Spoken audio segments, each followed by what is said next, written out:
வணக்கம். நீங்கள் இணைந்திருப்பது உதயன் டிஜிட்டல் வலையொலியின் பிரதான செய்திகளுடன்.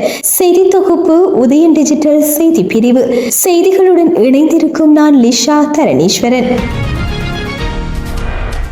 யாழ்ப்பாணம் உருமுராயை சேர்ந்த குடும்பஸ்தர் ஒருவர் தனது பேச்சினை மீறி மனைவியும் மகளும் வேலைக்கு செல்ல முற்பட்டதால் தவறான முடிவெடுத்து உயிர் மாய்த்துள்ளார். இச்சம்பவம் குறித்து மேலும் தெரிய வருகையில் கடந்த மார்ச் மாதம் 25ஆம் தேதி மகளும் மனைவியும் வேலைக்கு செல்ல முற்பட்ட வேளை குறித்த குடும்பஸ்தர் தனக்குத்தானே பெட்ரோலை ஊற்றி தீ வைத்துள்ளார். இந்த நிலையில் தீ காயங்களுக்குள்ளான அவர் யாழ்ப்பாண போதனா மருத்துவமனையில் சேர்க்கப்பட்டு சிகிச்சை பெற்று வந்த நிலையில் சிகிச்சை பலனின்றி நேற்று உயிரிழந்துள்ளார்.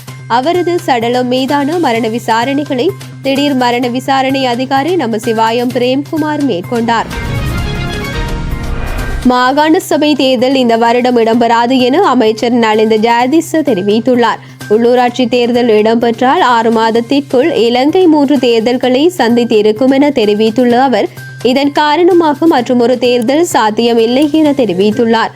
மேலும் அரசாங்கம் தொடர்ந்து தேர்தல்களை நடாத்தி கொண்டிருக்க முடியாது, அபிவிருத்தி திட்டங்களையும் முன்னெடுக்க வேண்டும் எனவும் உள்ளூராட்சி தேர்தலுடன் பிரதானமான தேர்தல்கள் முடிவிற்கு வரும் மாகாண சபை தேர்தல்களை மாத்திரம் நடாத்த வேண்டும், சட்டங்களை மாற்ற வேண்டியுள்ளதாலும் நாட்டின் அபிவிருத்திக்கு பெருமளவு நிதி ஒதுக்கப்பட்டுள்ளதாலும் மாகாண சபை தேர்தல்களை இந்த வருடம் நடாத்த முடியாது என்றார்.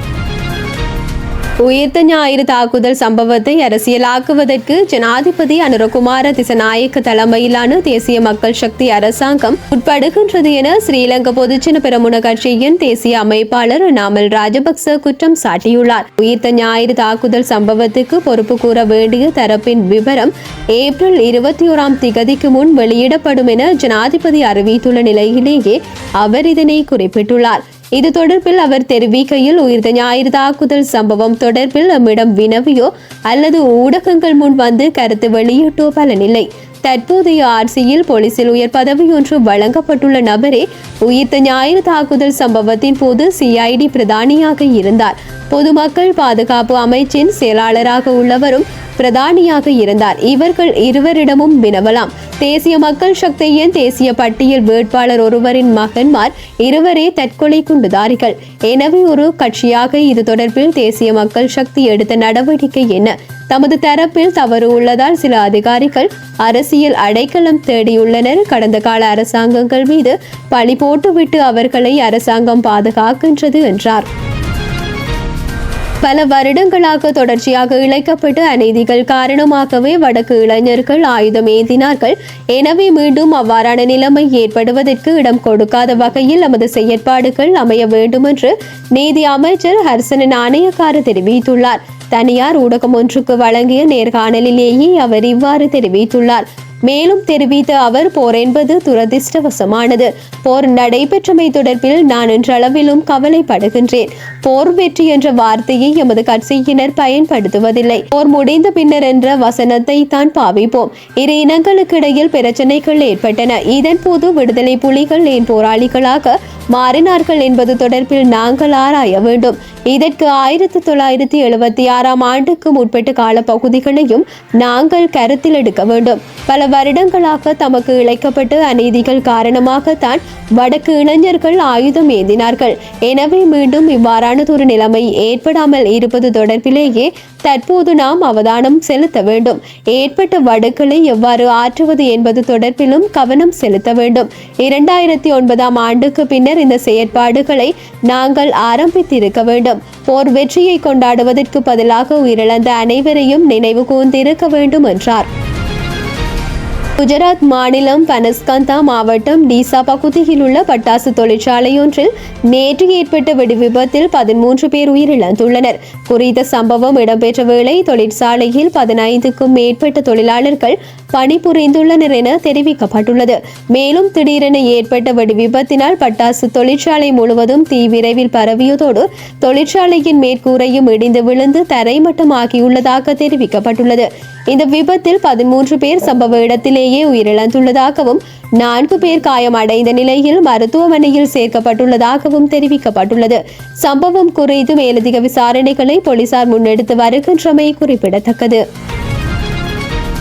அமெரிக்க ஜனாதிபதி டொனால்ட் ட்ரம்ப் அடுத்த மாதம் கட்டார், ஐக்கிய அரபு அமீரகம் மற்றும் சவுதி அரேபியாவுக்கு செல்ல உள்ளதாக தெரிவிக்கப்பட்டுள்ளது. $1 டிரில்லியன் அமெரிக்க நிறுவனங்களில் முதலீடு செய்ய உள்ளதாக சவுதி அரேபிய அரசு தெரிவித்திருந்த நிலையில் பயண அறிவிப்பு வெளியாகியுள்ளது. அமெரிக்காவின் ஓவல் அலுவலகத்தில் நடந்த நிர்வாக உத்தரவுகளில் கையெழுத்திடும் விழாவில் டொனால்ட் ட்ரம்ப் அடுத்த மாதம் கட்டார், ஐக்கிய அரபு அமீரகம் மற்றும் சவுதி அரேபியாவுக்கு செல்லும் திட்டத்தை தெரிவித்தார். ஆரம்பத்தில் அறிவிக்கப்பட்டபடி மே மாதத்தில் இந்த பயணம் நடக்குமா என்று கேட்டபோது அது அடுத்த மாதம் நடக்கலாம், ஒருவேளை சிறிது தாமதமாகலாம் என்று ட்ரம்ப் பதில் அளித்தார்.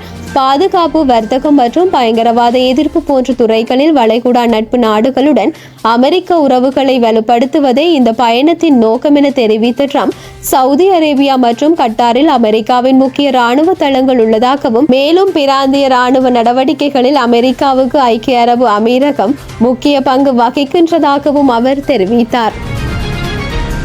நேற்றிரவு நடைபெற்ற IPL தொடரின் 18வது ஆட்டத்தில் லக்னோவை தோற்கடித்து பஞ்சாப் கிங்ஸ் 2வது வெற்றியை பதிவு செய்தது. நாணய சுழற்சியில் வெற்றி பெற்ற பஞ்சாப் கிங்ஸ் முதலில் களத்தடுப்பை தீர்மானித்தது. அதன்படி துடுப்பெடுத்து ஆடிய லக்னோ அணியின் ஆரம்ப வீரர்களாக மார்க்ரம் மற்றும் மிச்சல் மார்ஸ் ஆகியோர் களமிறங்கினார்கள். முதலாவது பந்திலேயே ஆட்டமிழந்து வெளியேறினார் மிச்சல் மார்ஸ்.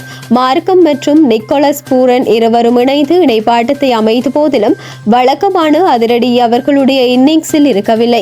மார்க்ரம் 28 ஓட்டங்களுடனும் பூரன் 44 ஓட்டங்களுடனும் ஆட்டமிழந்து ஏமாற்றினார்கள். அணித்தலைவர் பன் வெறும் 2 ஓட்டங்களை பெற்றார். பதோனி மற்றும் சமட் இருவரும் அணியை சற்று பலம் பெற வைத்தனர். பதோனி 41 ஓட்டங்களுடனும் சமட் 27 ஓட்டங்களுடனும் ஆட்டமிழக்க முடிவில் 7 இலக்குகளை இழந்து 171 ஓட்டங்களை லக்னோ அணி பெற்றது. பந்து வீச்சில் அர்ஷ்தீப் சிங் 3 இலக்குகளை கைப்பற்றினார். பதிலுக்கு களமிறங்கிய பஞ்சாப் அணிக்கு ஆரம்ப வீரரான ஆர்யா 8 ஓட்டங்களுடன் ஆட்டமிழக்க பிரப்சிம்ரன் சிங் 34 பந்துகளில் 69 ஓட்டங்களை விளாசியதன்படி பஞ்சாபின் வெற்றி கிட்டத்தட்ட உறுதியானதுடன் தொடர்ந்து களமிறங்கிய அணித்தலைவர் ஸ்ரேயஸ் மற்றும் வதேரா இருவரும் பலமான இணைப்பாட்டத்தை அமைக்க 23 பந்துகள் மீதம் இருக்கத்தக்கதாக 2 இலக்குகளை மாத்திரம் இழந்து பஞ்சாப் கிங்ஸ் வெற்றி பெற்றது. இதேவேளை ஸ்ரேயஸ் ஐயர் 52 ஓட்டங்களையும் வதேரா 43 ஓட்டங்களையும் பெற்றனர். இத்துடன் உதயன் டிஜிட்டல் வலையொலியின் பிரதான செய்திகள் நிறைவடைகின்றன. தொடர்ந்தும் செய்திகளை உடனுக்குடன் அறிந்து கொள்ள எமது உதயன் டிஜிட்டல் வலையொலி பக்கத்துடன் இணைந்திருங்கள். வணக்கம்.